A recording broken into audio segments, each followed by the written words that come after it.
good to have you with us at this hour. I'm Daniel Che for Arirang News. Let's start with the headlines. Korea's battle to contain the MERS outbreak continues into the third week. Now the government is planning to inject more than $45.2 million toward efforts to eliminate that virus. Korea's top diplomat has signed a revised civilian nuclear energy cooperation agreement in Washington. He also met with U.S. National Security Advisor Susan Rice to discuss the possible rescheduling of President Park Geun-hye's visit to the U.S.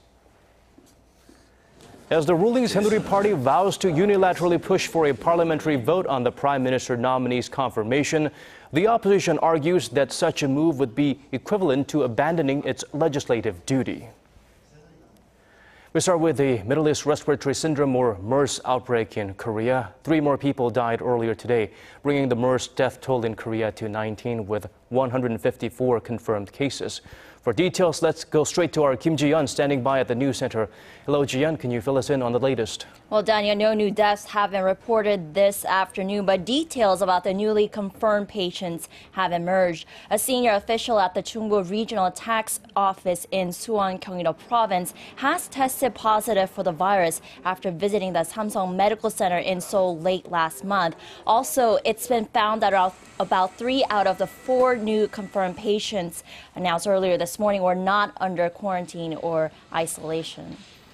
Well, Gia, the number of people placed under quarantine or isolated in their own homes keep on increasing, and it's currently at 5,586. How is this being handled so far? Well, Daniel, anyone trying to keep track of the whereabouts of thousands of people, it's definitely going to be a challenge. Charges have been filed against one person who was ordered to be isolated at home after possibly coming into contact with a confirmed patient, but broke quarantine. Seoul's Gangnam-gu Health Center reported that the 51-year-old to the local authorities for violating the law on disease control and prevention. And the person in question could face a penalty of up to $2,680.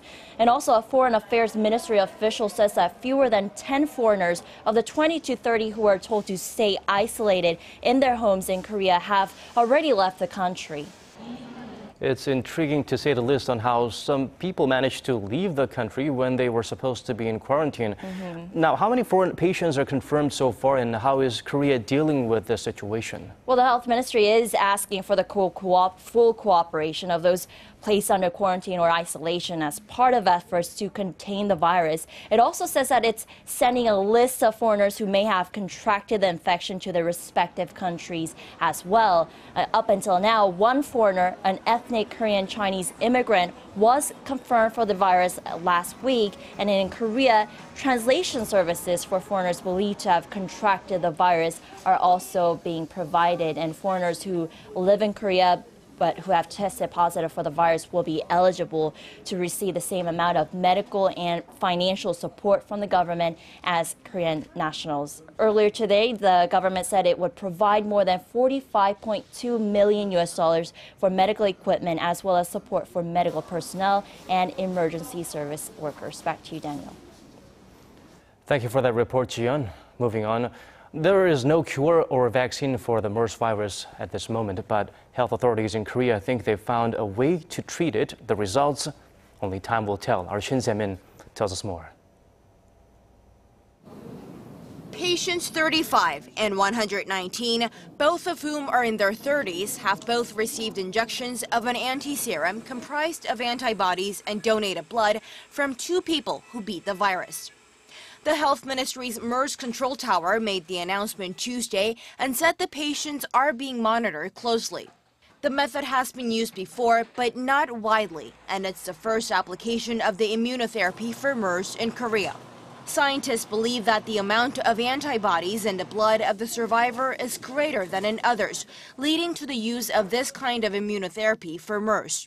During the Ebola and SARS outbreaks, doctors used a similar kind of blood-based therapy as there were no readily effective drugs or vaccines available. And this is still used for new types of viruses with no cure, in this case, MERS. Experts say there haven't been enough previous clinical trials for plasma transfusions of the virus, so they are skeptical about whether it will actually work. It's a burden for the medical institutions in charge of the transfusions, as there isn't enough clinical evidence to support the idea of blood transfusions as a treatment for the virus. Questions about the treatment's effectiveness have also arisen because it was given to patients who were already past the early stages of infection. Normally, plasma transfusions are more effective when they're given right after a patient has contracted an infection, but the medical authorities wanted to find the best candidates for the treatment. So far, the patients in question haven't shown much improvement, but everyone's fingers are crossed that therapy will work. Shin Se-min, Arirang News. Meanwhile, President Park Geun-hye visited an elementary school and a middle school earlier this morning, both of which have reopened after a temporary shutdown due to the MERS outbreak. Thanking the teachers and healthcare staff for their efforts to prevent the virus's spread and resume classes, the president asked that they help students and parents relieve anxiety by teaching them about proper hygiene. Vowing to do everything possible to eradicate the virus, President Park explained to students that MERS is like a new type of flu from the Middle East and can be warded off with good personal hygiene and a healthy immune system. The World Health Organization recently advised local educators to resume classes since the outbreak was not directly linked to schools. In politics, the ruling Saenuri Party is threatening a unilateral push for a parliamentary vote on the confirmation of Prime Minister nominee Hwang Kyo-won after having already unilaterally adopted a confirmation report on the nominee in the committee last week. The two parties will meet again tomorrow to try to reach a compromise on this issue. Our Kim Jongun has more. Saenuri Party floor leader Yoo Seung-min says if the opposition continues to refuse to pass the motion on the appointment, they will adopt it unilaterally. The ruling party wants to hold a vote of the full assembly on the issue on Wednesday.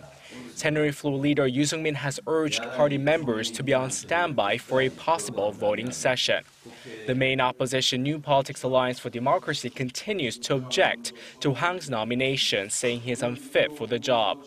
The party's vice floor leader said Hwang has failed to clarify the three big allegations against him, which are that he dodged his military service, he peddled his influence while he was a lawyer, and he engaged in tax evasion.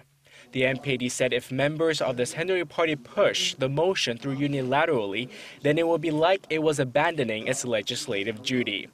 The ruling party and acting Prime Minister Choi Kyo-won said that the vacant Prime Minister's seat should be filled and quickly, as the government needs to deal with other pressing issues like the MERS outbreak and a nationwide drought. Meanwhile, there is growing speculation that the vote on the confirmation is linked to a revised parliamentary law and that both are being used as bargaining chips by both sides. The ruling party wants to see Hwang appointed as prime minister, while the NPD wants to see a revised parliamentary law approved by President Park Geun-hye. The opposition has repeatedly urged President Park not to veto the law, as the language has been softened to address her concerns that it was unconstitutional. The revision allows the parliament to request changes to government ordinances, including presidential orders, which President Park had threatened to veto on the basis that it could encroach on the government's executive rights and paralyze state affairs. The law was sent to the cabinet for the president's signature on Monday, but the presidential office still sees the law as potentially unconstitutional and has indicated that the president could still veto it. Kim Jongun, Arirang News.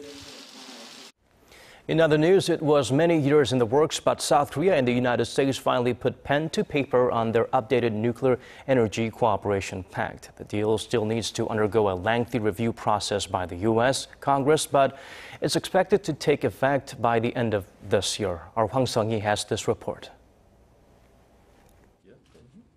Korean Foreign Minister Yoon Byung-se and U.S. Energy Secretary Ernest Moniz signed the revised Civilian Nuclear Energy Cooperation Agreement on Monday in Washington, ending 4 years of arduous negotiations.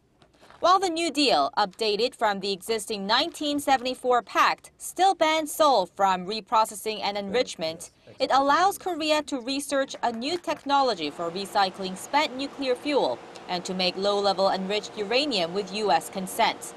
The agreement awaits approval from the U.S. Congress, but both sides said the deal strengthens their alliance. Together with this Mutual Defense Treaty of 1954 and the Coros FTA of 2012, this will be another key pillar of our alliance. U.S.-Korea partnership is an absolute anchor for peace and stability. In Washington, Korea's top diplomat also met with U.S. National Security Advisor Susan Rice to discuss the possible rescheduling of President Park Geun-hye's visit to the country. The Korean leader postponed her trip last week to handle the outbreak of Middle East Respiratory Syndrome, or MERS, in Korea. Yoon said Seoul will push for a summit with U.S. President Barack Obama within this year at the earliest possible time. Hwang Sang-hee, Arirang News. We have some more information about the North Korean soldier who crossed the border to defect to the south on Monday. The young soldier in his late teens reportedly walked across the heavily guarded military demarcation line between the two Koreas, which is extremely dangerous. So what made this young man risk his life to leave his homeland? Our Won Ji-yeon has his story. He was the lowest-ranking soldier in the North Korean military. The 19-year-old, who shocked everyone on Monday by walking across the inter-Korean border, told authorities that he wanted to escape the harsh reality of life in the north. After questioning the young soldier, South Korea's Joint Chiefs of Staff found out that the private had run away from his barracks earlier this month after suffering constant physical abuse there. He told the authorities that he had traveled on foot and by vehicle for 7 days to reach the eastern side of the border. Under the cover of darkness on Sunday night, he was able to sneak past the North Korean border control. And once he got close to the DMZ, he camped out near a South Korean guard post. Then finally, on Monday morning, he was found by a South Korean serviceman on patrol. The teen soldier immediately expressed his will to defect, bringing his 8-day ordeal to an end. Authorities say the soldier is currently in good health and he is under investigation by South Korea's intelligence agencies. Won Ji-yeon, Arirang News.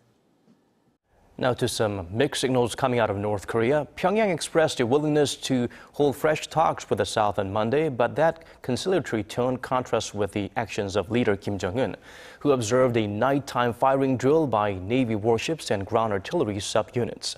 North Korea's state-run Korean Central News Agency reported Tuesday that Kim arrived at an observation post at around 3 a.m. but did not specify the date. According to the report, the drill was targeted at defending the regime from enemy warships, which can infiltrate North Korean waters under the cover of darkness and during bad weather. Watchers say Seoul should question Pyongyang's sincerity for talks, given Kim's recent activities. Korea is in the grip of one of the longest droughts to have ever affected the country. Reservoirs have receded and farmers are struggling to take care of their crops as rainfall has been half that of an average year. Our Kim Yeon-bin reports on why the government needs to take action now to avoid seeing more of the same every year. Korea is stuck in a drought that some experts say could be the worst in over a century. While many researchers are still scratching their heads, some are leaning toward the theory that it's down to climate change caused by global warming.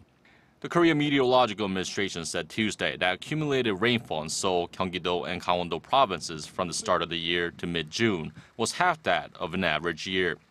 Many experts say global warming is changing the length of the seasons, which has become a contributing factor to extreme weather phenomena, including droughts, typhoons, and heat waves. The nation's weather agency says it expects this year's rainy season to hit the central region in early July. Looking at the mid-range forecast, we are seeing less rainfall than normal, so the monsoon season will probably arrive later than usual. After analyzing the effects of climate change on the Korean peninsula, experts say that while the monsoon season might solve the drought for now, it's very likely Korea will suffer another extended dry period next year. They say the Korean government needs to establish long-term measures to counter droughts and the effects of climate change. In a related development, Korea's Ministry of Agriculture, Food and Rural Affairs said on Tuesday that it plans to set aside roughly $56 million to provide water and aid to the agricultural industry. The ministry says it will cooperate with local governments until the end of the month to find ways to supply water and balance supply and demand for agricultural goods in the affected region. Kim Yeon-bin, Arirang News.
We've come to the end of our newscast. Thank you so much for watching. Do join us again at 10 p.m. Korea time for more.